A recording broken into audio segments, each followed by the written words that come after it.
Can I make one more Denver point before we move on? We've probably already gone Yeah. long. If I hear one more, how many games do the Nuggets need to win for Jokic to win MVP? Or like, what? How low can they finish and still would you? Where do you disqualify him? What if they are a play-in team? Can Jokic win MVP? Yeah, he can. He should, and I hope he does.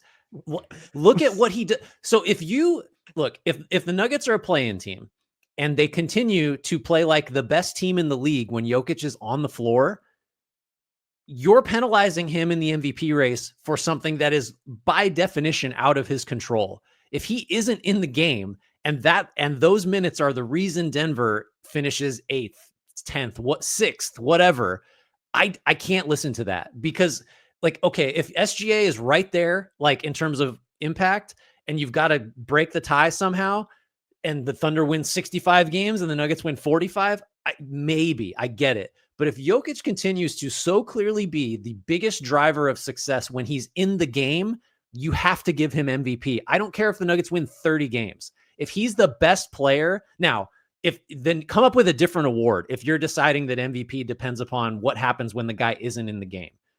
If you need to have valuable mean team success, then give that to whoever is on the best team in the league. Give best player, best team, whatever. Come up with a different award that says who the best individual basketball player on planet Earth is for that season, because that's going to be Jokic, whether the Nuggets win 30 games or 60. And until the on-off splits change, look, forget the split. That's an imprecise term. If Denver continues to be incredible when he's on the floor and it's because of him, he's MVP. I don't care what happens. I don't care about the 4th percentile offense when he's off the floor. He's not in charge of that.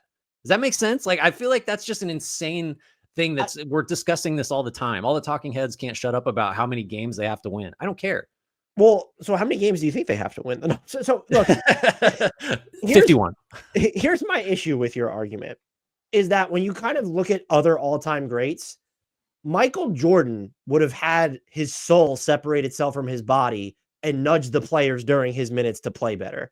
And the fact that Jokic hasn't pushed that type of button yet to where his spirit can still be on the court when he's not there, it just makes me wonder if you can build a title team around him as your best player anymore. I just feel like I was ready to jump down your throat until I realized, okay, great. He's not serious.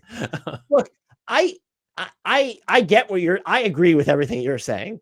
I do actually wonder though, because voters do tend to think differently. And I do wonder if we've evolved past that, because we saw, like, in my head, I have it as it becomes a discussion for how the voting is going to turn out. Yes. But there is the debate. Nobody can catch him at this point. Like in the voting, maybe they can because of context. But as of right now, I'm trying to think, and it probably hasn't been since LeBron was the best player in the NBA. I really don't think I can remember a time where there's been a larger gap between the best player in the world and number 2. I don't care whether you think it's Shea. I don't care whether you think it's Giannis. I don't care whether you think it's Luka. Like that, you want the Luka thing is the one that I think we might receive the most pushback for. In any given season, do I think Luka could be better than Nikola Jokic? Sure, it's up for debate. But how often are we talking about Luka's effort that night just wasn't there, or he hurt his team on defense, or he was complaining too much? Like a gap exists. Luka can absolutely win MVP, like at some point.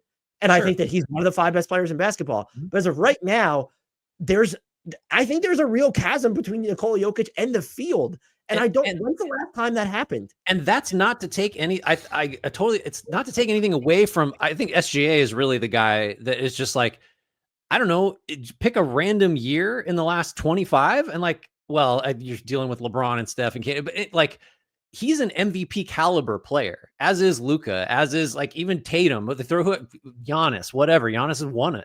Like Franz Wagner before Zabli. Franz Wagner was right there. So this will go down as the year Franz Wagner was robbed of MVP.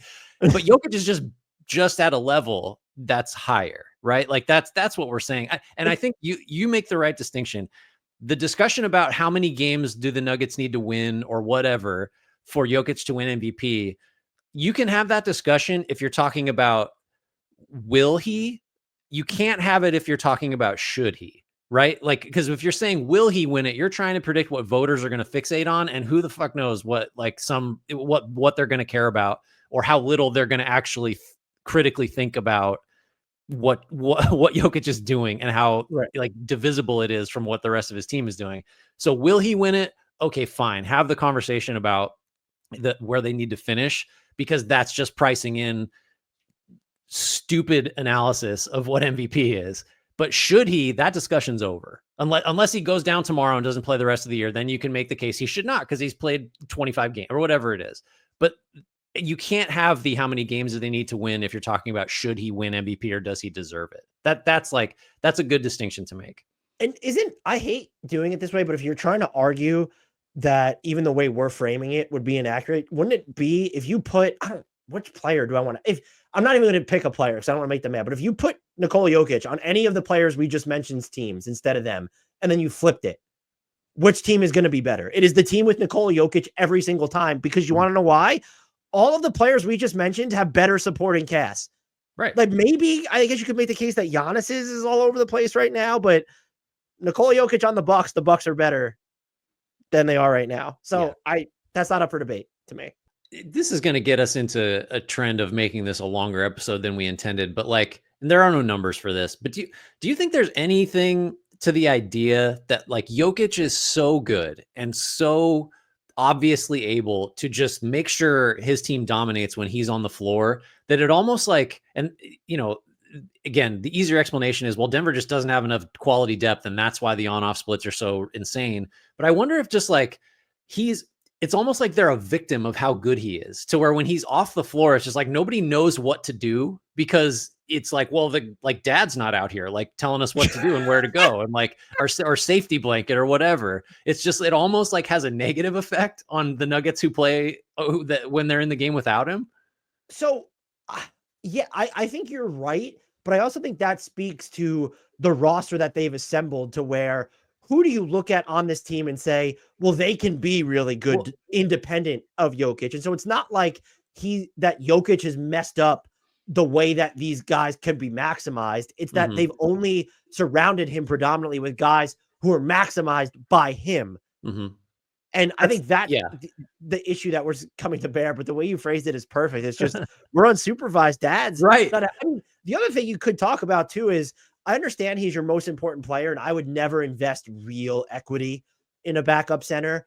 But like, you've now kind of made a few decisions where, like, DeAndre Jordan is 87 years old and gets more minutes than Zeke Naji. You've never taken I guess people could say the Dario Saric signing was supposed to be a sign that they were taking it more seriously. That was never a sign that they were taking the backup 5 minutes more seriously. So I mean, that's been a disaster. So I agree with what you're saying. It's just, I will ask you, you don't think this could be a matter of, because the way he plays, like his true usage is through the roof when you're factoring in playmaking, but you wouldn't consider him, at least not by choice, heliocentric. No, right? He doesn't want to be. It's almost like you have to force him to do it, and he's still great. Like, big surprise, he's the best at it. Like when he has to do a thing he doesn't want to do. I think your explanation is probably right, is that really what's happening is everybody just looks incredible when he's out there. And like Jamal Murray, to answer your first question, is like supposed to be the guy that it is like, I can prop up second units. And the thing that's probably closer to reality than some theory that Jokic is so good he makes everyone bad is that like the other guys just actually aren't that good. Like they're all, you know, we rate everybody in his supporting cast a little higher than we should in terms of like, you know, the Gordons and MPJs and Murrays, because they're only good when he's out there. Like that's kind of the thing. The other thing, sorry, it looks like you want to say something. No, the only thing I was going to add to that too is some of these players, let's look at Christian Brown, done some more ball handling this year. Michael Porter Jr., definitely more self-sufficient on the offensive end, I would say. That stuff still just doesn't scale to like the minutes without Jokic, at least in terms. I actually think Denver's come close to playing net even basketball when Porter and Brown are on the court without Jokic. I think their net ratings like minus 0.5 or somewhere around there. But if I remember correctly, and I'm just going to assume I do because I looked at it recently, the offense stretches in the 4th percentile. So like a lot of that is like the defensive returns. It's just interesting. I don't think that has anything to do with Jokic, but it's even when you think, like, even when we, like, Jamal Murray at his peak has hit some of the biggest shots in postseason history. And even those players at their peak, when you think they might be doing more on their own, and Brown and I think Porter Jr. are good examples, it doesn't scale the same way to the minutes that Nikola Jokic is off the floor.